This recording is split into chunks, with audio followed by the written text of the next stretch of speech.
Hello everybody and welcome to another Transformers knockoff review. Today, thanks to the team over at Show Z, I'm taking a look at Motorman Sleuth. This is the MW-003, basically an oversized version of The Last Night Hound. Quick look at the back of the box. We've got a 3D render on the back there, minus all of the lovely paint apps that Model Wizard have given us, and we've also got a little picture there of Spaceman Luckier. It squeaks. And here we have him out of his plastic prison. As you can probably tell, the paint apps are slightly different to what we got with the official product. I don't have the official Voyager. Between me and you, in the UK it's like £36, which is what, $50 or something like that, and this guy was like $15 cheaper. It's a no-brainer. I always try and support the official products, but I can't justify spending that sort of money on a Voyager scale figure. Taking a closer look at that sculpt, the added paint applications really do bring out the details of the figure. Those piercing blue eyes are fantastic. You've got the kind of gold done there on the beer braids, and again he's smoking his cigar. We have the red cross on the helmet. I believe he's now a Mercedes, isn't he? It's not the same vehicle as he was in Age of Extinction. Again, they've got these gold accents. There isn't any black on his chest anymore. The Hasbro release had like black on the chest and on the forearms, where with this they've gone with the silver kind of highlighting, and it's almost got like a black wash over the silver as well. One nice little added extra with this is we can actually take his helmet off like we did in the film. He takes that off briefly, doesn't he? And we've got the detailing on the top there, and the paint even goes all the way around to the back. Nothing on the inside of the hat though, but I'll let that one slide. And you can just see some of the detailing poking through on the top of the helmet there. It's a very good looking figure. It's a vast improvement over the initial design that we got with the Age of Extinction.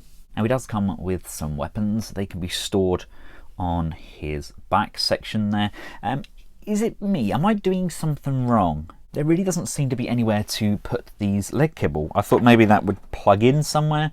It kind of just sits there, and it does hinder his ability to stand. It's a little bit off balance. He's a very back heavy figure as it is, but these just, they don't really want to go anywhere. I think this was a problem with the original toy, but if any of you guys out there could just verify that for me, that would be great. I do love the tire feet with these nice ratchets, but I actually preferred what Hasbro did, where they put all dirt and sand over this. I mean, this is a very clean version of Hound. That in itself I don't really get. I wouldn't see Hound being clean. He's a soldier. He's always on the battlefront, and he really does need kind of a dirty wash over him. This, of course, has come from Model Wizard, which is definitely not an off branch of Wei Jiang.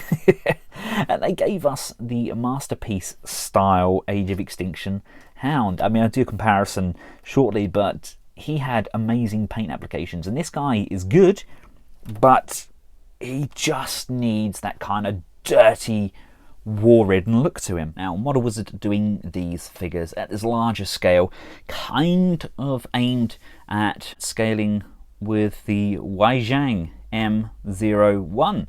Surprisingly enough, their evasion mode Optimus Prime, and these do all look very nice together. But personally, I think these really scale fantastically with the Human Alliance figures. Although that would then make Squeaks rather large, wouldn't it? Maybe the smaller version of Squeaks, like the Deluxe, maybe that's a more appropriate size to go with these. Here he is alongside the Black Mamba, Oversized Prime, that's too small. The MPM4, that's kind of getting there. And the Kubenbao, Oversized Age of Extinction Knight.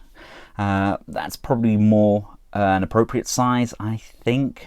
What are your thoughts? And here he is alongside the Wei Jiang Robot Force M02 Detective. Still one of the very best movie figures made, in my opinion. Really gorgeous figure. But that being said, I still prefer this look of Hound. I just wish he kind of had the paint applications that they'd given us with the Wei Jiang version. For all you size junkies out there, he stands approximately 9 inches tall. That's about 22.5, 23 centimeters, and weighs in at a more than adequate 466 grams. That's 16.4 ounces. I think somebody's been eating too many Energon cookies. Right, now let's take a look at the articulation. The head is ball mounted, so we can go up and down, we can go left and right, we can tilt to the side. We don't have a great range of motion downwards, but if you just lift the top of the torso up slightly, this whole section in the middle here collapses down for the transformation, but he then can look down a lot more, but the downside being he is now far more hunched. So let's just push that back down. The shoulders can come out to the side on a lovely ratchet joint. We can go forwards and backwards on a friction joint. We do have an upper bicep rotation. The ammunition can move around the arm. We can bend, not once, but twice on that elbow. One on a friction, one on a glorious ratchet. We have some rotation on the wrist.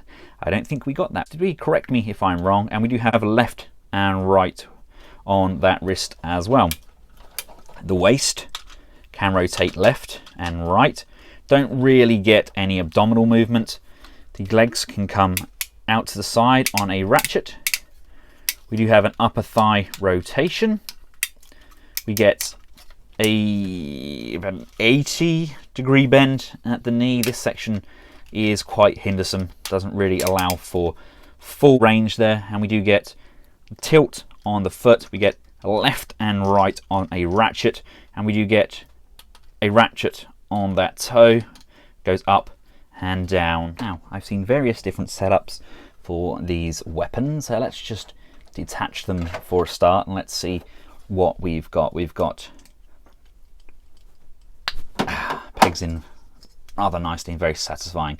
We've got 2 of these.